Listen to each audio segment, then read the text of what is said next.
When my husband Paul and I got out of the car, my mother-in-law and sister-in-law were really excited. They asked Paul, "Hey Paul, what's with this car? It's amazing. I'm glad you finally decided to live like us. But it's a bold move to buy such a fancy car out of the blue." Paul laughed and said, "This isn't my car. It's Jasmine's father's car." "What?" my mother-in-law and sister-in-law said together. Then my parents got out of the car. My in-laws were shocked to see them dressed so nicely. What an expensive-looking suit, and I've seen that outfit before. It's a high-end brand. Why are Jasmine's parents wearing such expensive clothes? My name is Jasmine. I'm a 28-year-old office worker. I married my husband Paul last year. He has always been kind to me since we started dating and takes good care of me. I was so happy to marry him. We share the housework because we both work. Paul lived alone for a long time and is great at doing chores. He's even a better cook than I am, depending on what we're making. We support each other and have a very happy life. However, there are people who make our happy married life difficult. My in-laws. They assume I'm poor and say mean things to bully me. Why do they think I'm poor? I believe it started at the dinner party where our families met before our wedding. My in-laws are a family of 4. My parents-in-law, sister-in-law, and my husband. My father-in-law used to be a banker and is quite wealthy.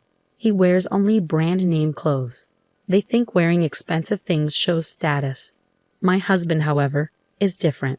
He buys second-hand clothes online and makes them look as good as new.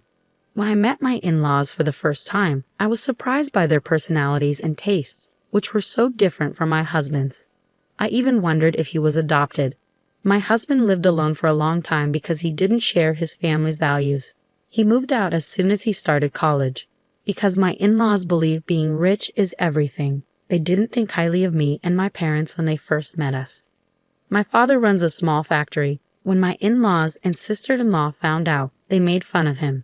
He runs a factory, and yes, he might be a president, but a factory I've never heard of must be poor. A big bank where I work would never give him a loan. Talking so rudely the first time we met made me question their character. I would have been furious if my husband hadn't apologized to me beforehand. My parents had also been warned by my husband about the situation, so they stayed calm even when my in-laws mocked us. Well, it's true we run a small business, but thankfully, we're able to keep working and pay our employees' salaries, my father said. I wonder how many employees you have, my mother-in-law asked. Oh, by the way, I heard Jasmine has an older brother. Our son is working today. He can't come back here, so he can't join us, my father replied. Is he on a business trip or something? Does your brother work for a decent company? My mother-in-law asked. Our son works for my company, my father said. When he said that, my in-laws all laughed.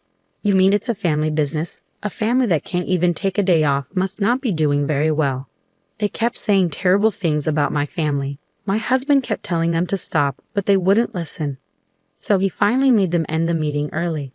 That's why I have a bad impression of my in-laws, and they keep making fun of my family. Honestly, some people might cancel the marriage after something like this. But I love my husband so much that I decided to marry him anyway. As long as we avoid my in-laws, we can live peacefully and happily. In fact, my husband doesn't like his family either, and I was really angry at them for mocking my family, so we didn't visit them unless we absolutely had to. About a year after we got married, I guess they got tired of us not showing up. They started to force us to interact with them. My mother-in-law and sister-in-law began coming to our house often. They said whatever they wanted. Paul never comes home. Jasmine must be stopping him from visiting. I'm sure she is because she's jealous of our lives. Well, I don't blame you. We live differently from people who are less well off. But you should at least have a baby soon. If you don't have a child, people will just think she's a worthless wife who's only after money. My mother-in-law and sister-in-law would come over for a short time, from when I got home from work until my husband came home. I get home early because my job lets me leave on time, but my husband works overtime and usually gets home just before 9 p.m. During those 3 hours, my mother-in-law and sister-in-law would come over to pick on me. You live in such a modest apartment. Paul works for a good company. You should be in a nicer house. My husband, and I think this place is big enough for us. Not your husband, but you, right? Don't push your values on Paul. The fridge has a lot of plain food. Don't look in the fridge without asking. You don't have any caviar or fine wines. We don't have anything like that.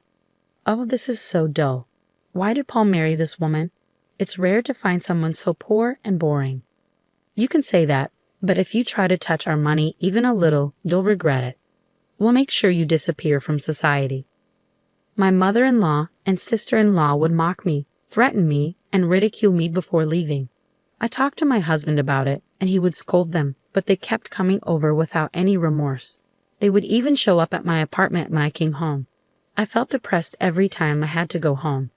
How could they not get tired of bothering me? Despite everything, my mother-in-law and sister-in-law kept trying to belittle me. I had a mental breakdown. I started spending time at a cafe until my husband finished work, and then I would go home with him.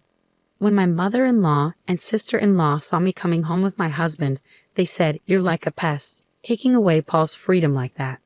It was actually worse that they waited outside for 3 hours just to make things difficult for me. My husband was so disgusted that he even asked my father-in-law for help. But my father-in-law was just like my mother-in-law. He said it was rare for them to see a poor wife and warned that our marriage might be in trouble if things kept going this way. I decided to use my last resort. I know it's not something I'm comfortable with, but my in-laws had pushed me too far. A few days later, my husband and I went to visit them. They were thrilled when we told them my husband was bringing his wife home. I was shocked when my mother-in-law said, "I'm so happy to see Jasmine again. I don't know what kind of fun it is to be a wife-beater." We spent the weekend at my in-laws' house. When we arrived by car, they rushed out and excitedly asked my husband, "Hey Paul, what's with this car? It's amazing. I'm glad you finally decided to live like us. But buying such a luxury car out of the blue is quite a move." My husband laughed and told them, "This isn't my car. It's Jasmine's father's." "What?" my mother-in-law and sister-in-law said at the same time. Then my parents got out of the car. My in-laws were stunned when they saw them dressed in high-end suits. What an expensive-looking suit, and I've seen that outfit before. Why are Jasmine's parents wearing such fancy clothes? Finally, my brother got out of the car, standing tall at 6 feet and looking like a model. My in-laws' expressions changed when they saw my brother wearing the same high-end brown suit as my father. "Who is that handsome guy?" they asked. "Nice to meet you. I'm Simon, Jasmine's brother," he replied. My in-laws were stunned by how different my family looked compared to their previous impressions. Seeing their reaction, my husband said, "What are you doing?" He urged them to quickly show my family around the house. My mother-in-law and sister-in-law quickly invited my family inside, leading them to the living room and saying, "We'll have tea ready for you right away." Their attitude was completely different from before. They were very curious and began asking my parents questions. "How are you able to afford such luxury items?" "It's ridiculous," my in-laws questioned, their attitudes changing drastically just because of appearances. Then my father spoke up. "My factory is small, but we make unique parts that no one else can. We get orders from big Japanese and foreign companies." My in-laws' faces went pale when they heard this. Suddenly, my mother-in-law and sister-in-law started being very nice to me. My father-in-law stayed silent, not saying a word. However, my sister-in-law was very interested in my brother and talked to him a lot. "What kind of work do you do at your father's company?" she asked. "I've always been good at English. I handle business meetings with overseas companies, so I spend half of the year traveling abroad," Simon explained. "That's impressive. Are you single, Simon?" "No, I'm married," Simon said. "That's too bad. But I think I'd be a better match for you than your wife. What do you think? If you're interested, why don't we go out for dinner?" My sister-in-law boldly suggested, right in front of me and my parents. Honestly, I was impressed by her audacity. But I was determined to confront her right then and there. My brother looked at me and nodded. "Me, with an ordinary girl like you? Are you kidding me, Simon?" She laughed. "You're a funny girl. Are you seriously saying you're more desirable than my wife?" My wife was a former model, highly educated, and the daughter of the president of a well-known company. No matter how you look at it, you're not in her league. It's amusing how some people with a little bit of money overestimate their worth. "I haven't said anything bad about you, so you should understand your place and stick to it." Simon's words struck a chord, leaving my sister-in-law stunned and speechless. She was so shocked she could barely react. Finally, my father turned to my in-laws. I don't care how wealthy the other family is. Money is important, but you can't measure a person's worth by money alone. Let's focus on being decent people and not obsess over wealth. I'm sorry if we were a bit harsh today, he said, bowing in apology. My in-laws were completely shocked and quickly bowed to my father. Since then, they haven't tried to bully me again. In fact, they regularly contact me to flatter me, which I find a bit annoying. By the way, neither my parents nor my brother are the type to wear expensive brands or flaunt their wealth. They only went along with my plan this time. My father prefers to wear an old, inexpensive suit and isn't interested in luxury items. My brother is very kind and doesn't make fun of people, which is why his wife's father respects him so much. He even asked my brother to take over the company because he believes he's a better heir than his own eldest son. I'm sorry for putting my family through something they weren't used to. Everyone was extremely tired on the way home. But now I've been able to return to a peaceful married life with my husband. I haven't visited my in-laws since then, but my husband goes to see them at least during Thanksgiving and Christmas. After that event, my in-laws have changed their behavior. They no longer brag about their wealth like they used to. My husband even says he feels more comfortable with them now. I'm not sure if they'll revert to their old ways, but for now, I'm relieved that the issue has been resolved. I'll continue to take care of my husband and family and live with modesty. My in-laws thought they were superior, but in reality, other family members make much more money than they do. They should be embarrassed about how they acted.